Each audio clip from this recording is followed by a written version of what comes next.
Hi, once again, this is Brother Teacher. Have you ever loved someone that didn't love you back? Have you ever loved someone that didn't reciprocate or return that love to you equally? Well, I have. True. True statement. I'm telling you the truth. I have. So, why am I sharing this?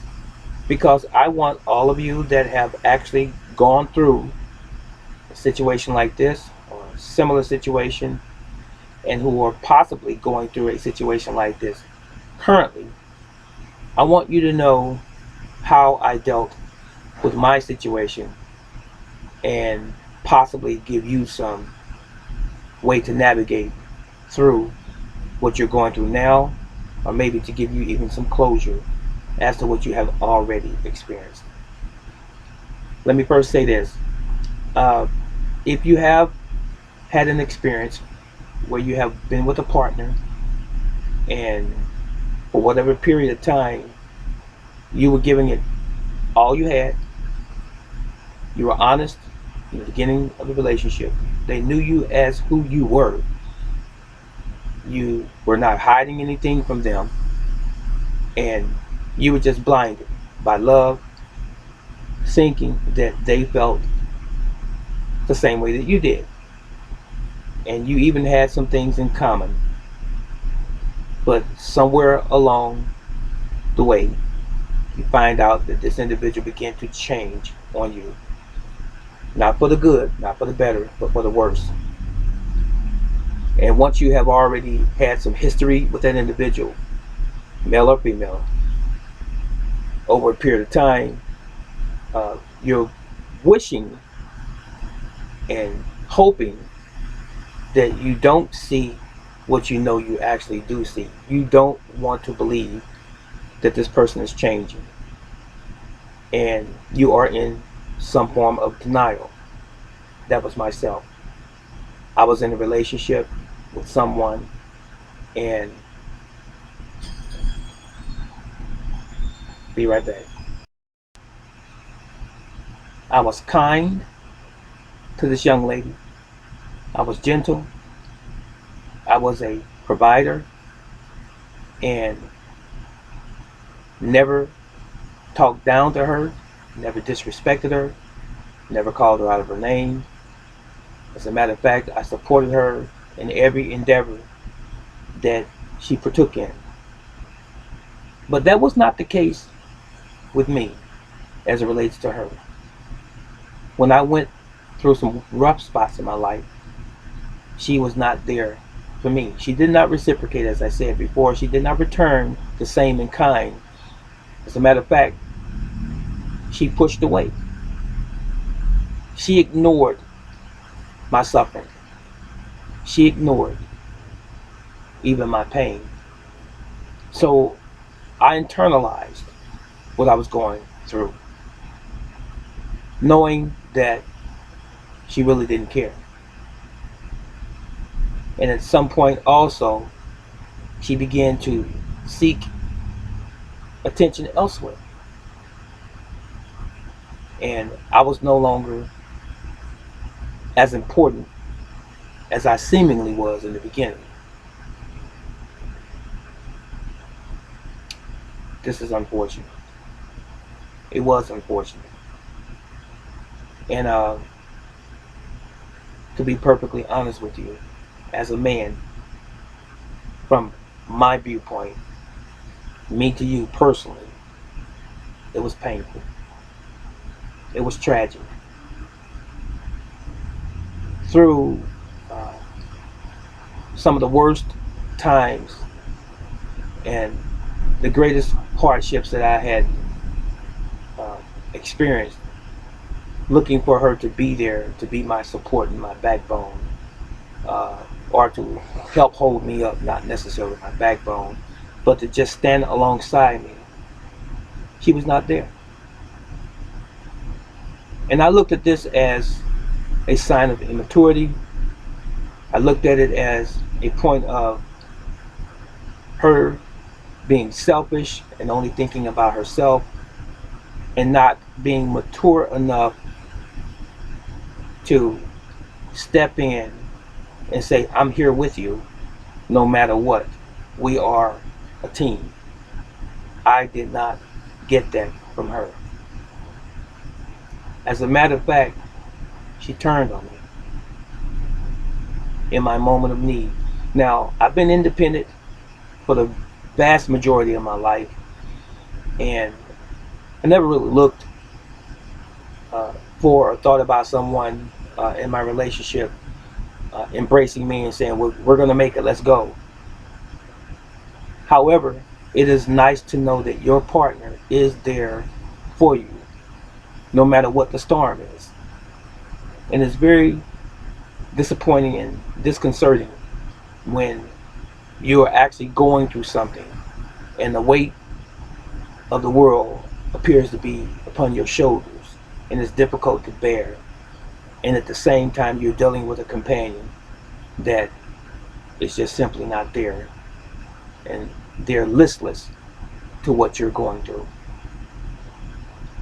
I just thought I'd share that in general. I don't need to point out anything specifically. I just wanted to give you an example of what I have already gone through in my life. So I have learned, as difficult as it has been, I've learned to truly stand alone and to even be alone, even while I was in the same home with my companion. So, my question to you is, does this sound familiar? Have you been in a relationship where in the beginning it seems as though your partner had most things in common with you and that you saw things eye to eye for the most part? Not everything. No one ever agrees on everything and sees things the same way in every instance. But fundamentally, we are here together and we want to spend a significant amount of our lives together or the rest of our lives together.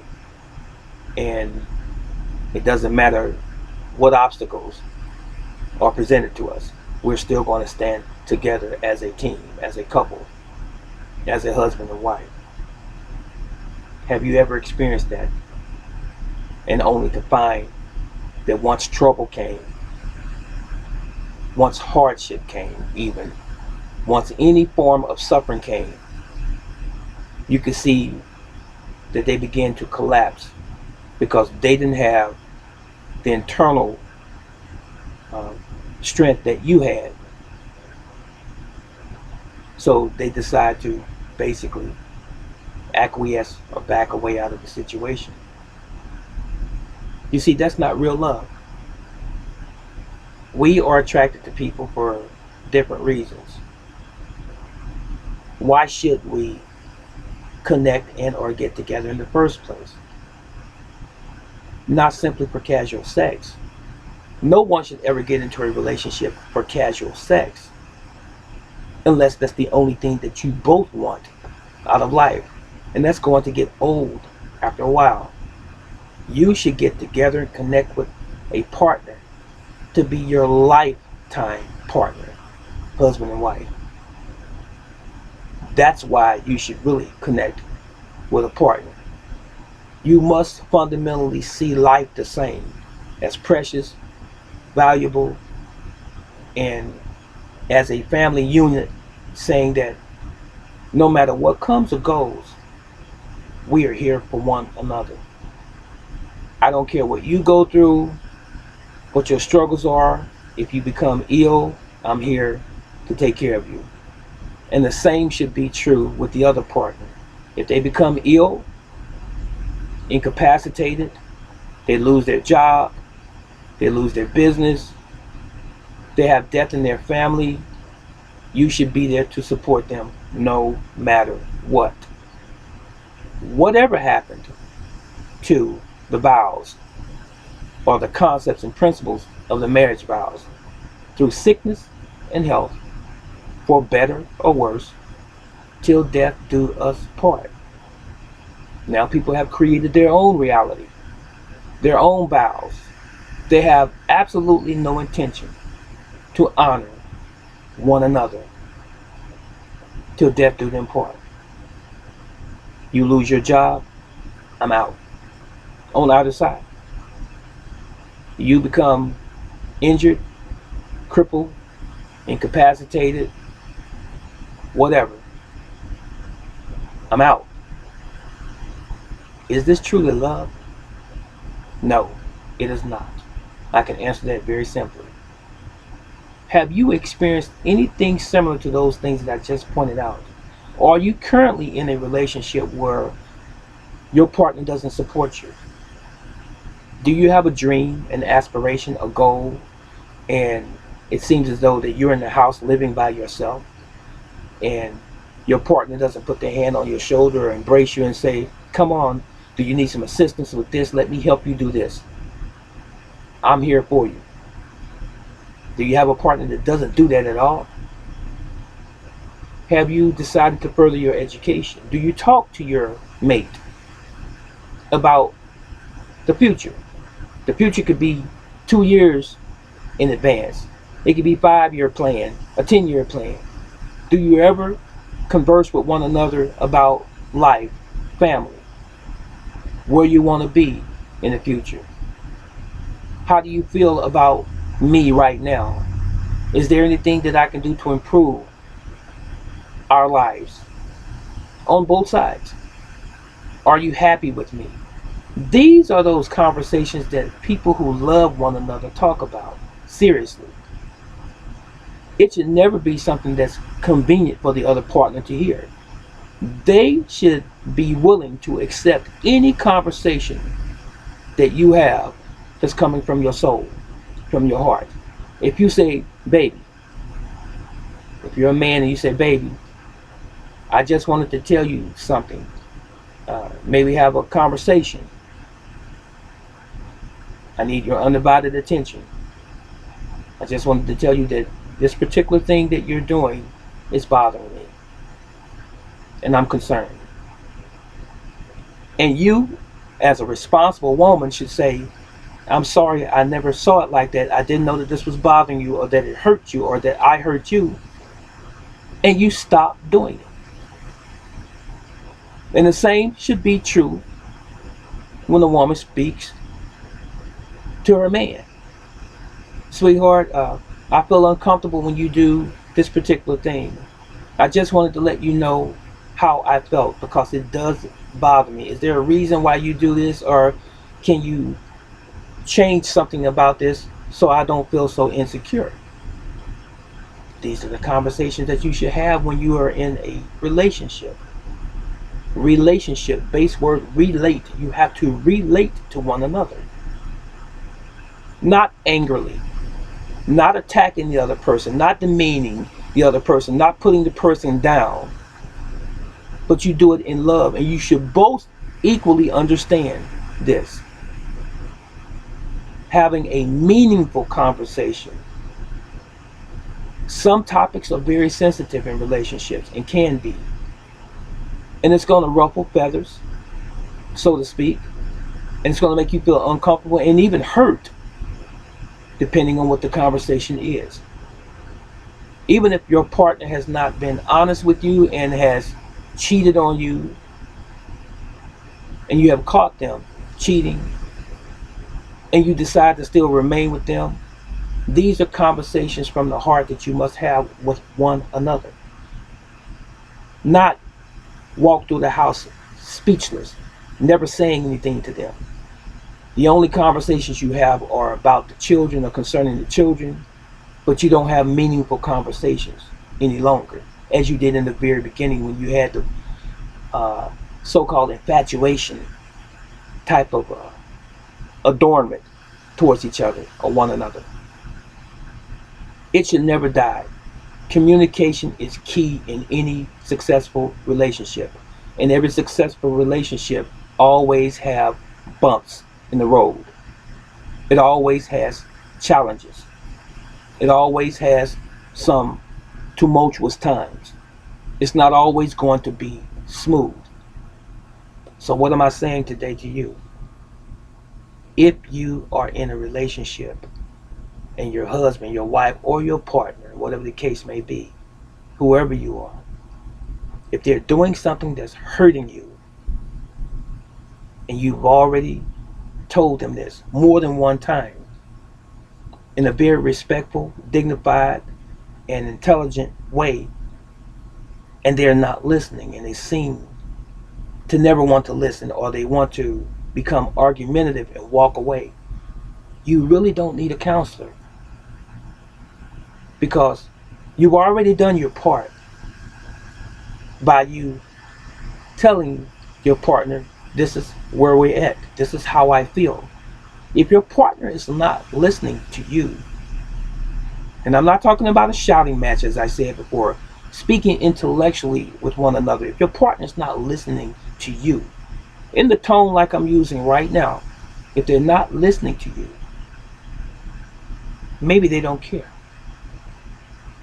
How long does it take for them to not only listen and hear you, but to act upon what you have told them and expressed to them in a meaningful way, and try to effect some change so that you don't feel the way that you've been feeling, so that you don't feel alone and left out by yourself as if you're the only one in your relationship. Because actually, when your partner's not responding to you any longer, when they don't answer your questions, when they tell you, why are you bringing up the past? When they say to you, I don't owe you an explanation, or haven't we been here before, talked about this before? Now you know you may have talked about it, but they've never answered your questions. They ignore you. Maybe they're doing something behind your back. Maybe they've already decided to move on. They've moved on here, but they just simply haven't moved out of the house yet. This is unfortunate. It is sad. It is very heart-wrenching to go through a situation like this when at least one of the members of that relationship truly does love the other and truly does care.